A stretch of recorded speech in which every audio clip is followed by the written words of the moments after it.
Good morning. आज हम एक बार फिर से अपना नया टॉपिक स्टार्ट करेंगे और पी ब्लॉक में हम पढ़ रहे हैं फास्फोरस। क्या पढ़ रहे हैं? फास्फोरस। और आज हमारे पास जो नया टॉपिक है वह है oxo acids of phosphorus. Phosphorus के ऑक्सो अम्ल ग्रुप 15 चल रहा है हमारा।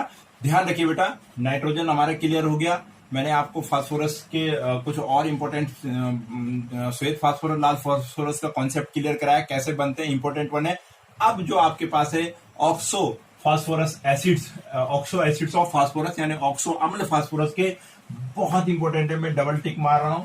अक्सर बोर्ड एग्जामिनेशन में यहां से जरूर क्वेश्चन आपसे पूछा जाता है, बोर्ड हो या कॉम्पिटिटिव एरा हो, इसमें आपसे क्वेश्चन जरूर पूछे जाते हैं। तो आज हम क्लियर करेंगे oxo acids of the phosphorus. देखिए बेटा, मैंने नाम लिखे हैं और इसके बाद मैं एक एक करके आपको समझाऊंगा कि क्या कैसे इसका स्ट्रक्चर होता है, क्या इसका ऑक्सीडेशन नंबर होता है, क्या इसका हाइब्रिडाइजेशन होता है, और इस प्रकार से हम इसकी पूरी डिटेल, इसका सबसे मेन चीज होता है बेटा संरचना। आपके पास आता है कोई भी ऑक्सो अम्ल का नाम लिखा होगा और पूछा जाता है कि इसकी संरचना बताइए और बताइए कि इसकी बेसिसिटी यानी क्षारीयता क्या है।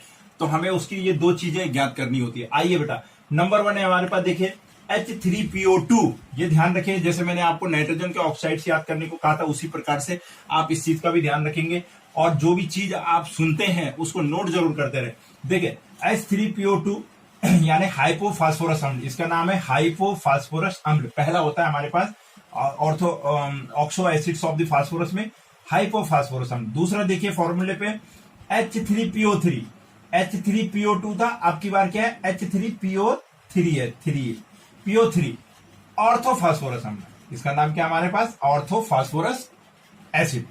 नेक्स्ट आता है हमारे पास H4P2O5।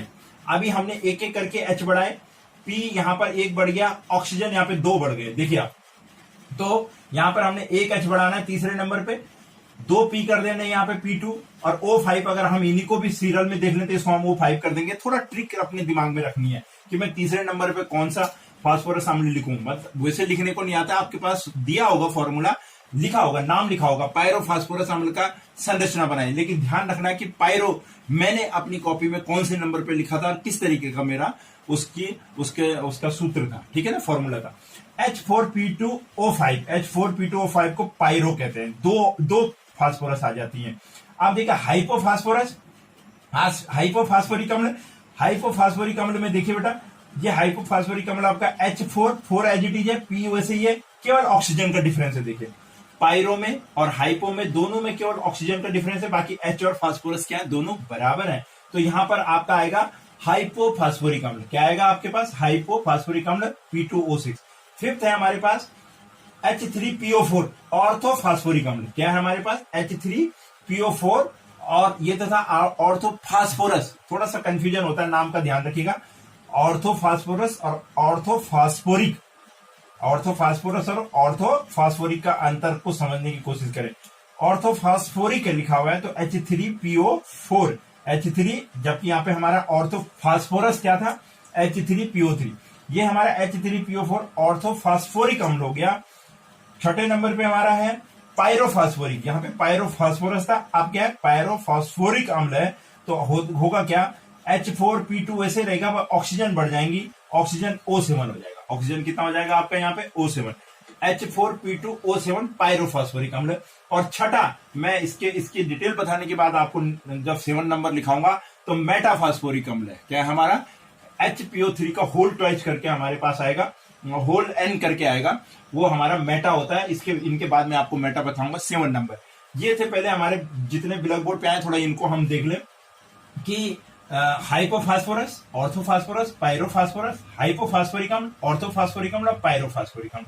तो ये हमारे पास ऑक्सो अम्ल है।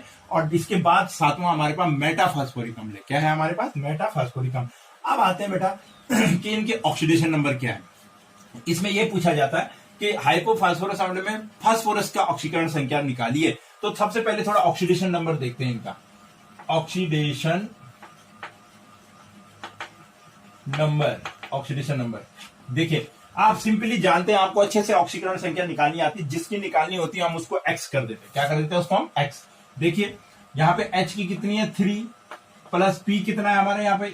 1 है, X प्लस ऑक्सीजन कितनी है? 2, तो एक ऑक्सीजन पे -2, तो 2 ऑक्सीजन पे -4 equal to 0। Point is clear. अब देखिए यहां से आप जब x निकालेंगे तो x माइनस कितना हो जाएगा आपका 1 इजिकल टू 0, और यहां आएगा तो क्या हो जाएगा आपका माइनस हो गया, ठीक है ना, -1। यहां से x इजिकल टू क्या हो गया आपकी +1। तो क्या ऑक्सीकरण संख्या निकली आपकी? हाइपोफॉस्फोरस अम्ल की ऑक्सीकरण संख्या हमारे पास क्या है 1। ऑक्सीकरण संख्या कितनी होती है 1। ध्यान रखिए, करते भी जाइए और नोट भी करिए कि हाइपोफॉस्फोरस अम्ल की ऑक्सीकरण संख्या 1। सिंपली एक दो मैं आपको निकाल के बता रहा हूं। देखिए ऑर्थोफॉस्फोरस अम्ल की निकालेंगे तो ऑर्थो मीन्स H3 है, प्लस P कितने हैं, P फिर से सिंगल है, X जिसकी निकालनी है उसको हम X कहते हैं, एंड प्लस O कितना हमारे पास 3 है, तो 1 पे -2, तो 3 पे कितने हो गए -6 इजिकल टू 0। यहां पे x equal to x minus 3 equal to 0, x equal to +3। देखिए सेकेंड वन, ऑर्थोफॉस्फोरस अम्ल में फास्फोरस की ऑक्सीकरण संख्या कितनी है +3। ऑक्सीकरण संख्या है इसकी +1 इसकी +3। सिंपल देखिए आप, अगर हमें H4P2O5 पायरो की निकालनी है तो पायरो H4 है, तो 4 प्लस P कितने हैं 2, तो 2x हो जाएगा, एंड देन प्लस ऑक्सीजन कितनी है 5, तो एक ऑक्सीजन पे -2, तो 5 पे -10 इजिकल टू 0। अब यहां पे क्या हो जाएगा हमारा 2x माइनस 6 इजिकल टू 0, और x इजिकल टू +3। ये देखिए आपकी पायरो की भी कितनी हमारी ऑक्सीडेशन नंबर 3 है, ठीक है बेटा। अगर हम हाइपो की देखें फिर से, हाइपोफॉस्फोरिक अम्ल तो H4 and plus P2X and plus oxygen 6 है तो 12 इजिकल टू 0। यहां पे 2x इजिकल टू कितना हो गया हमारा, 2x minus 8 equal to 0, x equal to +4 oxidation number. देखिए आप इसकी +4 ऑक्सीडेशन। इस प्रकार से आप इन सब की ऑक्सीडेशन नंबर्स को निकाल सकते हैं। इन सब में P का ऑक्सीडेशन नंबर क्या होगा, तो फर्स्ट में देखिए आपने हाइपोफॉस्फोरस का 1, ऑर्थोफॉस्फोरस के 3, पायरोफॉस्फोरस 3, हाइपोफॉस्फोरिक अम्ल आपका +4 आ रहा है। इसको अगर हम निकालेंगे ये भी आपका क्या आएगा +5 में आएगा। देखिए, और ये भी आपका अगर हम इसमें रखेंगे 4, x क्या हमारे पे सिंगल है, और यहाँ पे क्या हो जाएगा 8, ठीक है ना, तो ये भी प्लस आपकी क्या हो जाएगी 4 आएगी। यहां पर देखिए आप, ये आपकी 5 आएगी, इसकी क्या आएगी 5 आएगी लास्ट वाले की, पायरोफॉस्फोरिक। तो इतना मैंने निकाले हैं। जो 2 या 3 दो फास्फोरिक अम्ल हैं, आप सोचिए कि आपने उनकी अपने आप निकालनी है। आप उसको ये सोचिए कि आपके लिए होमवर्क है कि आपने ऑर्थोफॉस्फोरिक और पायरोफॉस्फोरिक की ऑक्सीडेशन नंबर अपने आप निकालना है। ये देखते हुए आप इसको कर लेंगे इस प्रकार से। तो ऑक्सीडेशन नंबर तो सिंपल है। अगर पूछा जाता है कि क्या ऑक्सीकरण संख्या है तो उसको हम वेरी सिंपली इस तरीके से निकाल लेंगे। आपको मैंने 2 बार नाइट्रोजन के ऑक्साइड में भी प्रोसेस बता दी है। बस एक चीज का जरूर आप ध्यान रखिए, जब भी आप वीडियो को देख रहे हैं मेरे साथ में यहाँ पर, तो आप देखिए इसको नोट जरूर करते रहे, क्योंकि तुरंत मैं इसके बाद इरेज करके आपके लिए फिर इसके स्ट्रक्चर क्लियर करूंगा। तो आप नोट कर लीजिए ना बेटा। अब है हमारे पास स्ट्रक्चर यानी संरचना कैसे होती है। This is the important one, यही है हमारे पास इंपॉर्टेंट बहुत ज्यादा। ऑक्सीकरण संख्या तो आप आसानी से निकाल लेंगे, आपको यह समझना है कि मेरे को इनकी संरचना कैसे बनानी है। तो थोड़ा सा ध्यान दीजिए मेरे साथ, आप अपनी कॉपी पकड़ करके नोट जरूर करें, बनाइए और देखिए बड़ी इजीली मैं आपको सिखाऊंगा कि किस तरीके से इसकी क्या कहते हैं स्ट्रक्चर बनेंगे। देखिए बेटा, आइए पहला हमारे पास है हाइपो। क्या है हाइपो? देखिए सबसे पहली चीज है ऑक्सो अम्ल का एक क्लियर ट्रिक है कि जैसे ऑक्सो अम्ल में एक क्लियर चीज क्या है कि फास्फोरस के साथ में ऑक्सीजन डबल बॉन्ड में रहेगी। एक फास्फोरस के साथ में ऑक्सीजन हमेशा, ऑक्सो अम्ल का ट्रिक होता है डबल बॉन्ड रहेगी। अगर 2 फास्फोरस होंगे तो 2 के साथ चली जाएगी, 3 होंगी तो 3 के साथ। सबसे पहली चीज आपको यह ध्यान रखनी है कि फास्फोरस पर एक ऑक्सीजन डबल बॉन्ड में रहेगी। ऑक्सो अम्लों में हमेशा जिसका भी ऑक्सो अम्ल बनता है उसमें ऑक्सीजन डबल बॉन्ड में होती है। Point is clear. आइए अब पहला देखते हैं हाइपोफॉस्फोरस अम्ल। मैंने थोड़ा शॉर्ट कर दिया, जगह के लिए यहाँ पे अम्ल लिखा था और कर दिया शॉर्ट में। इस मीन क्या एसिड। हाइपोफॉस्फोरस अम्ल में देखिए पी कितने हैं 1। तो सबसे पहले हम क्या कराएंगे, यहाँ पे पी बना लेंगे। थोड़ा और इधर ले लेता हूं, जगह मिलती रहेगी। पी पे डबल बॉन्ड बनेगा ऑक्सीजन। ये मैंने आपको बता दिया कि प्रत्येक ऑक्सो अम्ल में पी डबल बॉन्ड के रूप में रहेगा ऑक्सीजन के साथ में, ठीक है ना। ऑक्सीजन और पी में डबल बॉन्ड। अब देखिए हमारे पास पी कितने बचे, एक पी चला गया, बचे कितने, एक ऑक्सीजन चला गया, पी तक क्लियर हो गया। अब ऑक्सीजन कितनी बची, एक। बट हाइड्रोजन कितनी है हमारे पास? 3 हाइड्रोजन। कितनी हाइड्रोजन है? 3। ऑक्सीजन बची 1, तो क्या होगा? एक ऑक्सीजन तो चली जाएगी एक H के साथ में, बाकी 2 क्या बचे हमारे पे? H। तो एक H ये हो जाएगा और एक H ये होगा, P के साथ में बॉन्ड बन जाएगा। इस प्रकार से आपका पहला जो स्ट्रक्चर आएगा वो ये है आपका फास्फोरिक अम्ल। डन, सिंपल है बेटा। हाइपोफास्फोरिक अम्ल बनाना है। मैंने आपको कहा ऑक्सो अम्ल की ट्रिक है कि वो डबल बॉन्ड के साथ रहेगा, जिसका भी ऑक्सो अम्ल। फास्फोरस का बना रहे तो फास्फोरस के साथ चलाए। अब एक ऑक्सीजन बची और 3 हाइड्रोजन, तो 2 हाइड्रोजन बिना ऑक्सीजन की रहेगी और एक हाइड्रोजन किसके साथ में चले जाएगा? OH के साथ में चलेगा। ये बन गया आपका ऑक्सोफास्फोरिक अम्ल। इस प्रकार से ये स्ट्रक्चर है आपके ऑक्सोफास्फोरिक। पहली पॉइंट क्लियर, संरचना नंबर 1। अब आता है इसमें कि ये भी बताना होता है हमको कि इसकी क्षारीयता क्या है। तो अगर मैं इसकी क्षारीयता भी आपको साथ ही साथ लिखवा दूं यहां पर कि हम किसी भी ये ऑक्सो अम्ल की जो बेसिसिटी हम निकालते हैं वो किस आधार पर निकलती है? वो इस पे निकलती है कि ये कितने हाइड्रोजन आयन छोड़ेगा, कितने हाइड्रोजन आयनों को ये त्याग सकता है, इसके आधार पर निकलती है क्षारीयता। ठीक है ना। आज अगर क्षारीयता मैं इसकी आपको बताऊं, ये ट्रिक क्लियर है। मैं यहां पे लिख रहा हूं P डबल बॉन्ड O, ये होगा ही होगा।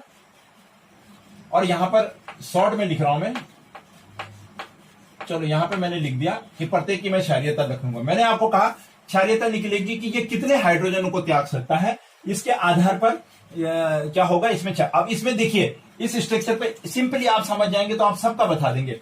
इस स्ट्रक्चर में देखिए ये H और P के बीच में बॉन्डिंग है और यहां पर बॉन्डिंग O और H के बीच में। और आप सभी जानते हैं कि O इलेक्ट्रोनिगेटिव होता है, मच इलेक्ट्रोनिगेटिव है हाइड्रोजन के मुकाबले। यानी ऑक्सीजन की विद्युत ऋणात्मकता सबसे अधिक होती है, फ्लोरीन के बाद ऑक्सीजन का नंबर होता है। तो ये क्या करेगा, यहां पे जो बॉन्ड बनेगा O और H का जो बॉन्ड होगा, विद्युत ऋणात्मकता का मतलब क्या होता है कि जो तत्व अधिक विद्युत ऋणी होता है वो उसके साथ में जब कोई दूसरा तत्व बॉन्डिंग करता है तो उनके जो साझे के इलेक्ट्रॉन होते हैं वो इलेक्ट्रॉन मूव कर जाते हैं किस साइड में? अधिक विद्युत ऋणी की तरफ। किसकी तरफ चले जाते हैं? अधिक विद्युत ऋणी तत्व की ओर चले जाते हैं। मैंने ऑक्सीजन नाइट्रोजन में आपको क्लियर कराया। तो देखिए जब बॉन्डिंग मैंने आपको बताई थी तो यहां पर क्या होगा, हाइड्रोजन और ऑक्सीजन के बीच का जो इलेक्ट्रॉन है उसको कौन खींच लेगा अपनी ओर? ऑक्सीजन। जब ऑक्सीजन अपनी ओर खींच लेगा तो ऑक्सीजन पे माइनस का चार्ज आएगा और क्या बोलते हैं, हाइड्रोजन पे प्लस हो जाएगा। ठीक है, सूक्ष्म माइनस में कन्वर्ट हो जाएगा ऑक्सीजन और सूक्ष्म प्लस में कौन रह जाएगा? हाइड्रोजन। अब ये हाइड्रोजन बड़ी आसानी से यहां से त्याग दिया जाएगा क्योंकि इसकी ओर की जो बॉन्डिंग है उसको तो किसने खींच दिया? ऑक्सीजन ने अपनी ओर खींच दिया। तो ये हाइड्रोजन यहां से बाहर निकल जाती है आसानी से। तो कितने हाइड्रोजन निकल सकते हैं, वही उसकी क्या है?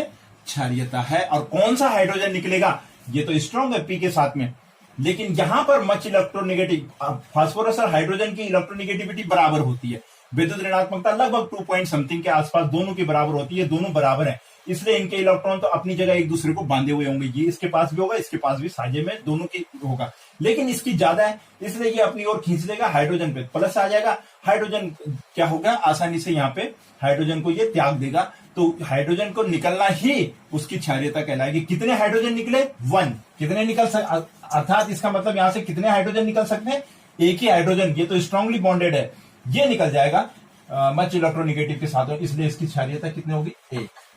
Point is clear, very simple है। आपने ये देखना है कि कितने हाइड्रोजन ये निकाल सकता है, उस आधार पर आप इसकी क्षारीयता को निकाल लेंगे। आइए नंबर 2 पे चलते हैं। ऑर्थोफॉस्फोरिक अम्ल। देखिए ऑर्थोफॉस्फोरिक अम्ल में कितने P हैं? ये मैंने क्रॉस मार दिया यहां पर, आप स्ट्रक्चर को देखते रहिए बेटा। यहां पर नंबर 2 का मैं बना रहा हूं, नंबर डालता रहूंगा। यहां पर P के साथ में डबल बॉन्ड O, ध्यान रखिए ये मैंने लाइन मार दिया, इसका मतलब ये दूसरे का है। यहां पर O, देखिए एक O आगे, आप कितने O बचे? 3 O, और 3 ही क्या बचे यहां पे? हाइड्रोजन बचे। सिंपल। तो यानी प्रत्येक हाइड्रोजन के साथ में एक H, प्रत्येक हाइड्रोजन के साथ में एक H चलेगा। देखिए आप 3 हाइड्रोजन आगे, 3 हाइड्रोजन, 3 ऑक्सीजन, सॉरी एक ऑक्सीजन ऊपर चली गई, सॉरी तो 2 के साथ में H आएगा और 1 ऑक्सीजन ऊपर चली गई, 2 ही ऑक्सीजन बची, तो 2 हाइड्रोजन के साथ में ऑक्सीजन, 1 हाइड्रोजन क्या रह जाएगी? सिंगल रह जाएगी। क्लियर हो गया? ये है आपके पास ऑर्थोफॉस्फोरिक अम्ल। Very simple. मैंने आपको कहा P के साथ डबल बॉन्ड, उसके बाद देखिए कितने हाइड्रोजन कितने ऑक्सीजन, जितने हाइड्रोजन होंगे और अगर ऑक्सीजन है तो उतनी ऑक्सीजन हाइड्रोजन के साथ चले जाएंगे और जो बच जाएगा वो सिंगल आ जाएगा। तो देखिए आप यहाँ पर 3 हाइड्रोजन आ गए, 3 ऑक्सीजन आ गए और 1 P आ गई। सिंपल है। अब देखिए ये इसमें अगर हमने फिर वही निकालनी है, इसकी क्षारीयता निकालनी है, तो अब तो आपको वेरी सिंपल दिख रहा है कि ये कितने हाइड्रोजन त्याग सकता है, 2। देखिए यहाँ पे 2 हाइड्रोजन ऑक्सीजन के साथ में, तो दोनों इलेक्ट्रोनिगेटिविटी का इफेक्ट दिखाई देगा, और यहाँ पे इसकी बेसिसिटी कितनी आ जाएगी, 2। Point is clear. ये कितने त्याग सकता है, 2, क्योंकि इसमें 2 हाइड्रोजन किसके साथ में, ऑक्सीजन के साथ में, जो मच इलेक्ट्रोनिगेटिव है अपनी ओर उसके बॉन्ड के इलेक्ट्रॉनों को खींच लेगा और हाइड्रोजन आराम से रिलीज हो जाएगा। ये था स्ट्रक्चर नंबर 2। बेटा नोट करते रहिएगा, क्योंकि मैं आपके लिए जब स्ट्रक्चर नंबर 3 पे ये आ रहा हूं बनाने के लिए, यहाँ पर 3 लिखा है मैंने, मैं पॉइंट आउट करूंगा यहाँ आपको कि मैं किसका स्ट्रक्चर बना रहा हूं। तो देखिए यहाँ पे मैंने नंबर 3 लिख दिया, तो आप ध्यान रखिएगा अपना जब फेयर करेंगे तो इसको 3 के साथ में लिखिएगा, ठीक है ना। ये 2 का है, ये 3 का है। 3 वाला क्या है हमारा, पायरोफॉस्फोरिक अम्ल। अब देखिए पायरो के लिए मैं आपको फिर से एक चीज बता रहा हूं कि पायरो में 2 पी है। पायरो में क्या होता है, जब भी पायरो होगा तो 2 पी इस रूप में ऑक्सीजन से जुड़ेंगे। आप ध्यान रखिए, आपस में ऑक्सीजन और फास्फोरस की जो स्ट्रक्चर होगी वो इस रूप में होगी जहां पे पायरो लिखा होगा। क्या लिखा होगा, पायरो। यानी ये 3 इस प्रकार से रहते हैं। देखिए अब यहां पर हमारे पास 2 ऑक्सीजन 2 फास्फोरस है, तो 2 फास्फोरस ऑक्सीजन के साथ में पहले ऐसे रूप में आएंगी। ये तो ऑक्सो अम्ल के लिए है, ये पायरो के लिए। और ऑक्सो तो चलेगा ही, इन पे अपने डबल बॉन्ड भी होंगे। मैं पायरो के स्ट्रक्चर में 2 पी को एडजस्ट कर रहा हूं। देखिए पी, ये पी और ये वाला पी, ये 2 पी एडजस्ट हो गए ऑक्सीजन के साथ में। क्लियर हो गया। 5 ऑक्सीजन थी, 1 आ गई। अभी आपको पता है ऑक्सो अम्ल में प्रत्येक पी पे क्या होता है, डबल बॉन्ड होगी। तो इनके दे दो, इस वाली पी का ऑक्सीजन और इस वाली पी का भी ऑक्सीजन। आगे बेटा, ये दोनों ऑक्सीजन अपने अपने पी के। अब कितनी बची, देखिए ऑक्सीजन 3 आ गई, 5 में से 3 गई, कितनी रह गई, 2 ऑक्सीजन रह गई। और हाइड्रोजन कितने हैं, 4। तो 2 ऑक्सीजन मीन्स 1 OH इसका और 1 OH इसका, इस वाली पी का। अब कितने बचे, ऑक्सीजन पूरी होगी, 1 2 3 4 5। हाइड्रोजन कितने बच गए, 2 हो गए, तो दोनों के 1 हाइड्रोजन, इस वाली पी का भी हाइड्रोजन और इस वाली पी का भी हाइड्रोजन। दिस इज आपके पास पायरोफॉस्फोरिक अम्ल। देखिए बेटा वेरी सिंपल, मैंने आपको पायरो का स्ट्रक्चर बताया, POP होगा। प्रत्येक पी ऑक्सो अम्ल के रूप में डबल बॉन्ड में ऑक्सीजन चली जाएगी। अब जो हाइड्रोजन बचेंगी, हमने देखा हमारे पास बाकी जो हाइड्रोजन बची 4 थी, तो और ऑक्सीजन 2 बची, तो एक दोनों पी पे 1 OH जाएगा और 1 H चले जाएगा। इस प्रकार से इसका स्ट्रक्चर। अब इसके अगर क्षारीयता निकालनी तो फिर से देखिए, इसमें ये और ये बॉन्ड तो H और P और H बॉन्ड है, ये P और H बॉन्ड है, OH ही है, 1 OH ही है, 1 OH है। यानी यहां पर हाइड्रोजन बॉन्ड फिर से किसके साथ में, सॉरी हाइड्रोजन किसके साथ में, ऑक्सीजन के साथ में। तो ऑक्सीजन मच इलेक्ट्रोनिगेटिव होने के कारण इसको आसानी से क्या कर देगा, रिलीज हो जाएगी। यहां पे इसकी भास्मिकता फिर से कितनी है, 2। इसकी भी क्षारीयता कितना है, 2 है। ध्यान रखिए बेटा, बहुत इंपॉर्टेंट है। स्ट्रक्चर के साथ में इसकी बेसिसिटी यानी क्षारीयता आपको निकालनी है। मैं आपको साथ में निकाल के दिखा रहा हूं कि किस प्रकार से कौन सा हाइड्रोजन निकलेगा। ये वाला नहीं जो O के साथ होगा वो, क्योंकि ये दोनों तो लगभग एक जैसे हैं। H4P2O6 हाइपो है, पायरो नहीं है। अब क्या है, हाइपो है, हाइपोफॉस्फोरिक अम्ल है। तो क्या होगा, 2 पी है, तो पहले हम सबसे पहले 2 पी बना देंगे। 2 पी ये हो जाएंगे हमारे आपस में। अब देखिए मैंने आपको कहा ऑक्सो अम्ल में सबसे पहले आप पी का डबल बॉन्ड लगा दो, ऑक्सीजन के साथ में क्या लगा दो, डबल बॉन्ड लगा दो। ये 2 हो गए। अब देखिए आपके पास हाइड्रोजन कितनी बची, हाइड्रोजन 4 है, तो चारों की चारों हाइड्रोजन, एक इसकी वाली हो गई और एक इस पे लगेगी, एक इस पे लगेगी, एक इस पे लगेगी, 4 हाइड्रोजन। लेकिन ऑक्सीजन कितनी है, 6, और ऑक्सीजन कितनी हुई है, 2 ही हुई है। यानी अभी आपको ऑक्सीजन भी कितनी लगानी है, 4। तो सिंपल सी हो गई, OH OH OH OH। देखिए बेटा 1 2 3 4 5 6 ऑक्सीजन, 2 पी और 4 हाइड्रोजन, 4 हाइड्रोजन। ये बन गया आपका हाइपोफॉस्फोरिक अम्ल। कितना, हाइपोफॉस्फोरिक अम्ल। इस पी के साथ में 2, इस पी के साथ में 2 हाइड्रोजन जाएंगी, ऑक्सीजन यू जाएंगी। इस तरीके से देखिए आप क्या बन गया आपका हाइपोफॉस्फोरिक एसिड, हाइपोफॉस्फोरिक अम्ल। अब इसकी क्षारीयता निकालनी है आपने। इसकी क्षारीयता कितनी होगी, अब देखिए आपको कितने OH दिख रहे हैं यहाँ पे, 4 OH। कितने दिख रहे हैं, 4। तो इसकी बेसिसिटी कितनी हो जाएगी, 4, क्योंकि सारे के सारे पे क्या लगा हुआ है, OH लगा हुआ है। सब पे क्या लगा हुआ है, OH लगा है, इसलिए इसकी कितनी हो गई, 4। क्लियर हो गया। इसकी क्षारीयता मैंने नीचे लिख दी है 4, बेसिसिटी इसकी कितनी हो गई, 4 OH है। ये नंबर 4 का हमारा स्ट्रक्चर है, नंबर 4 स्ट्रक्चर है हाइपोफॉस्फोरिक। अब हमारे पास ऑर्थोफॉस्फोरिक है, ऑर्थोफॉस्फोरिक 5 नंबर 5 का स्ट्रक्चर है यहाँ पे ऑर्थो। देखिए H3PO4 है, H3PO4, तो यानी P सिंगल है, डबल बॉन्ड O हो गया। अब एक वो आ गया, तीन क्या बची हमारे पास, एक वो आ गया, तीन ही ऑक्सीजन बची और तीन ही हाइड्रोजन, तो सिंपल तीनों अपने साथ एक एक OH लेकर के चले जाएंगे। डन, ये हो गया आपका ऑर्थोफॉस्फोरिक अम्ल। कितना सिंपल है, सिर्फ आपने पी और ओ को अरेंज करना है और उसके बाद मैं आप बार बार आपको कह रहा हूं number of hydrogen, number of oxygen कितनी लेफ्ट हो गई, जितनी हाइड्रोजन और ऑक्सीजन लेफ्ट होंगी उतनी को आपने हाइड्रोजन और ऑक्सीजन के साथ में लेकर OH लगाना। केवल पायरो में मैंने आपको कहा है, पायरो में मैंने आपको कहा ये स्ट्रक्चर बनाना है आपने पहले, this is pyro, for pyro अपने दिमाग में बिठाइए, बाकी आप ऐसे लेके जाएंगे। अभी देखिए हमने हाइपो किया, हाइपो में पी आपस में होगा, बीच में वो नहीं आएगा। देखिए ये हाइपो का है, ये पायरो का है, डिफरेंस देखिए, और ये ऑर्थो, ये बहुत इंपॉर्टेंट है आपके पास, ऑर्थोफॉस्फोरिक एसिड, ये पांचवा स्ट्रक्चर बना आपका ऑर्थोफॉस्फोरिक अम्ल का।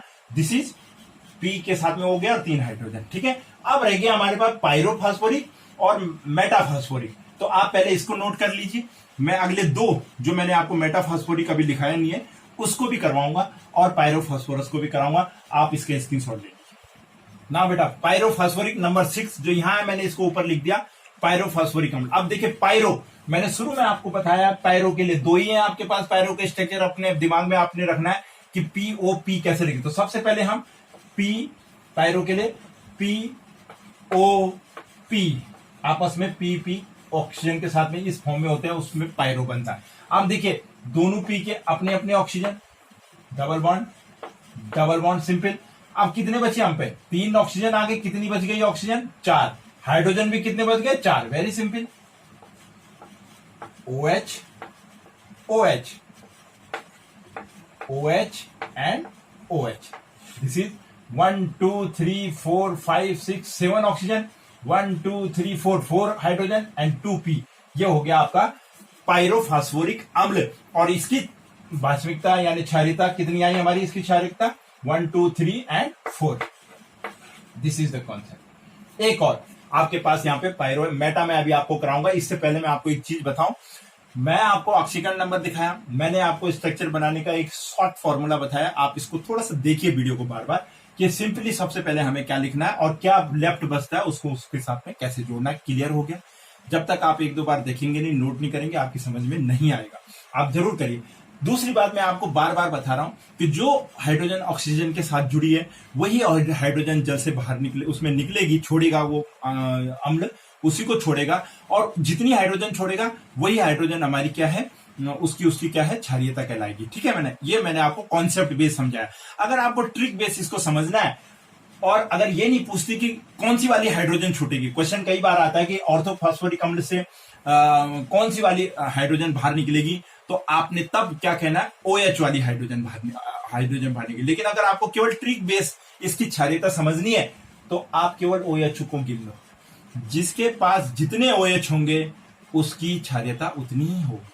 ये ट्रिक के लिए, कॉन्सेप्ट के लिए नहीं है। कॉन्सेप्ट तो आपको मैंने समझा दिया। देखिए 4 है ना OH, तो 4 क्षारीयता, इसमें 3 आए थे ना ऑर्थो में, 2 आए थे, 2, जिसमें 3 आए उसमें 3।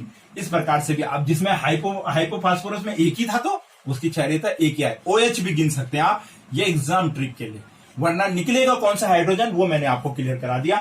अब मैं आपको कराऊंगा 6 के बाद 7वां, जो उसके 2 स्ट्रक्चर है हमारे पास, मेटाफॉस्फोरिक अम्ल। क्या करेंगे अब हम, मेटा।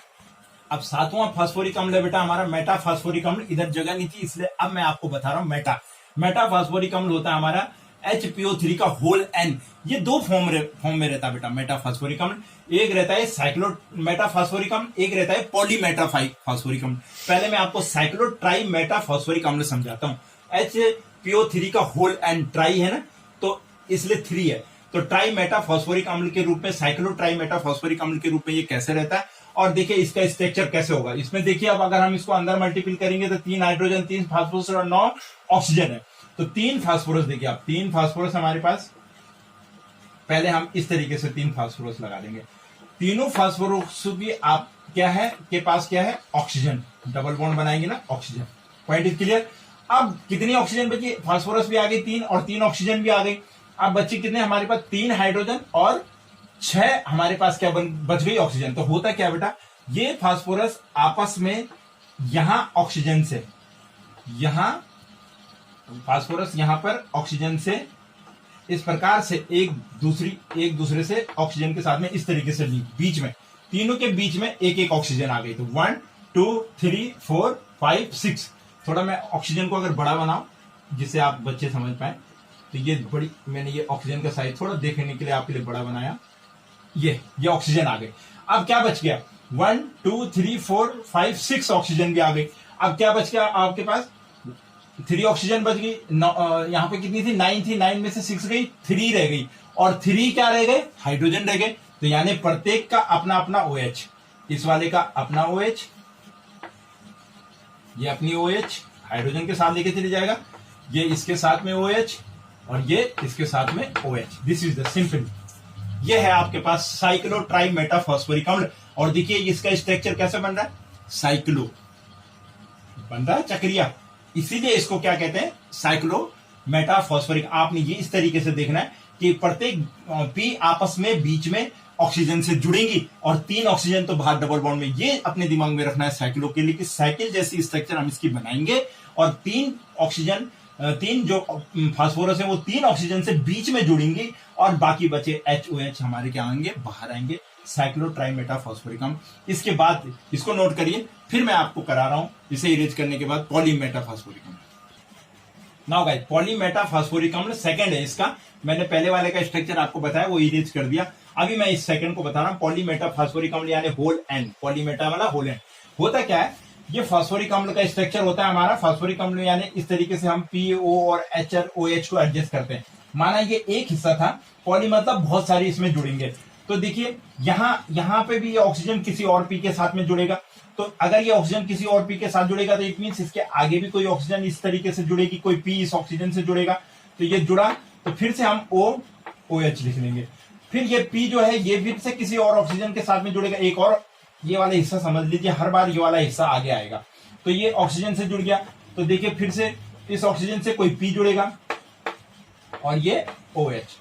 ठीक इसी प्रकार से फिर से इस ऑक्सीजन से कोई P जुड़ेगा और ये इसका OH। Point is clear. और इस प्रकार से फिर से जो ये ऑक्सीजन होगी, ये वाली ऑक्सीजन, इससे कोई ना कोई जुड़ेगा। एक बार फिर से आगे जो स्ट्रक्चर बनेगा इससे आगे, यानी फिर से ऑक्सीजन होगी और इस ऑक्सीजन से कोई और जुड़ेगा, कोई और हिस्सा जुड़ेगा PO3 का।